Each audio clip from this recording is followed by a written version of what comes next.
Olá, pessoal, tudo bem? Meu nome é Rafael Cortimelo, sou professor da Faculdade de Direito e hoje vim conversar com vocês rapidamente sobre a possibilidade de uso do WhatsApp como meio de prova em um processo judicial. É muito comum perguntarem se é possível o uso das redes sociais como meio de prova nos processos judiciais.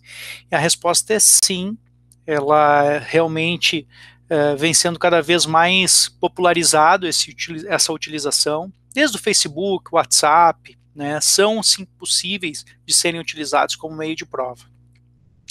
Mas o que eu queria destacar com vocês hoje são 3 dicas para que você consiga utilizar esse meio de prova de uma maneira eficiente, tá?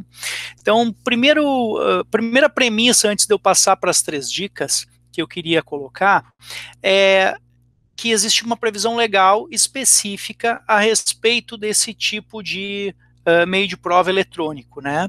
Então, olha lá o que diz no artigo 422 do Código de Processo Civil. Qualquer reprodução mecânica, como fotografia, cinematográfica, a fonográfica ou de outra espécie, tem aptidão para fazer prova dos fatos ou das coisas representadas, se a sua conformidade com o documento original não for impugnada por aquele contra quem foi produzida. No parágrafo 1º fala assim: as fotografias digitais e as extraídas da rede mundial de computadores fazem prova das imagens que reproduzem, devendo, se impugnadas, ser apresentada a respectiva autenticação eletrônica ou, não sendo possível, realizada uma perícia. O que eu quero destacar com vocês antes das dicas? Percebam que existe uma ressalva aqui, se não for impugnada. Ou seja, via de regra, a prova é possível de ser produzida e é simples de ser produzida.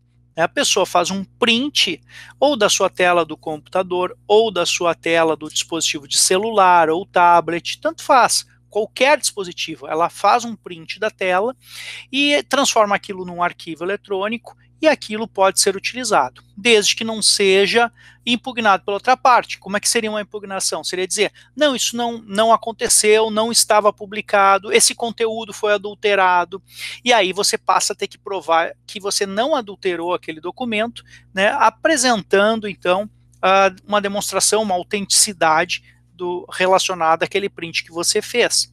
O que é mais incomum, não é comum isso acontecer.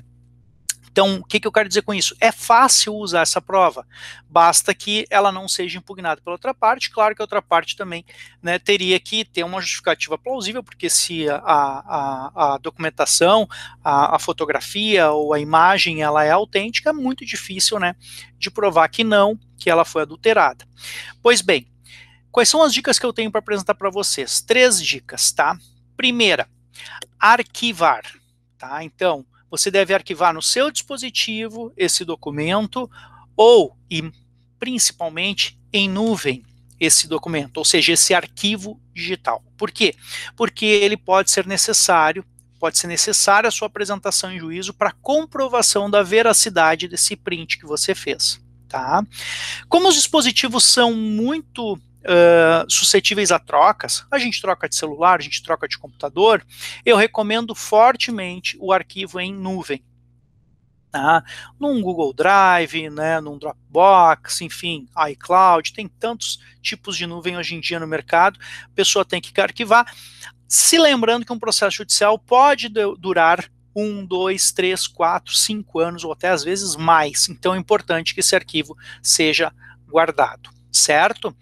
Então essa é a primeira dica. Segunda dica, transforme esse arquivo num PDF completo. O que eu quero dizer com isso? Eu, como advogado, costumo receber esse tipo de prova dos clientes de uma maneira, às vezes, muito grosseira. As pessoas recortam o conteúdo do documento. Para um advogado, isso não é suficiente. Eu quero enxergar a tela toda, onde vai estar a data, o destinatário, o remetente, e aí eu consigo, então, contextualizar na prova que eu preciso produzir num determinado processo judicial. Então, transformar isso num PDF completo vai facilitar a compreensão, inclusive, né, para o advogado. Às vezes e-mail, pessoal, me encaminham só o recheio do e-mail, né? Não, eu preciso ver para quem foi encaminhado, em que data foi, né, e de que e-mail partiu. Então, esses documentos, isso são documentos, embora possa parecer algo muito moderno, um e-mail, um WhatsApp, né?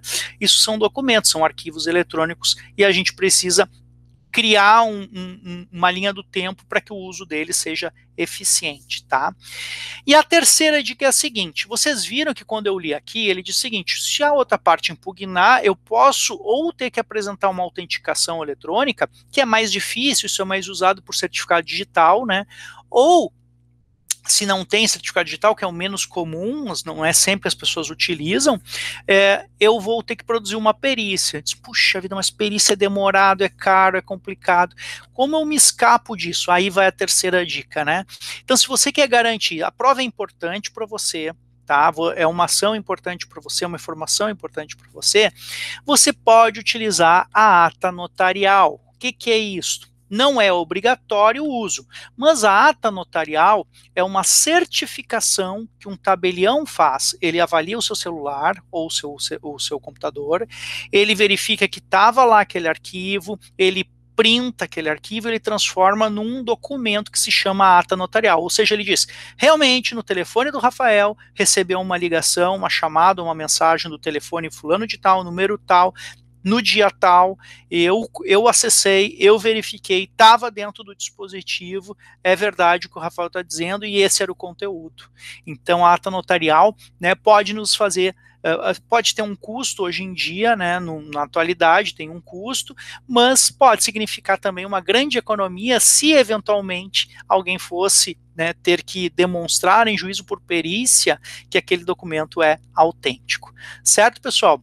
Então, fica aí as nossas 3 dicas sobre como usar, né, o WhatsApp ou até outros meios, então, de comunicação digital como meio de prova numa ação judicial. Beleza? Um abraço aí a todos vocês.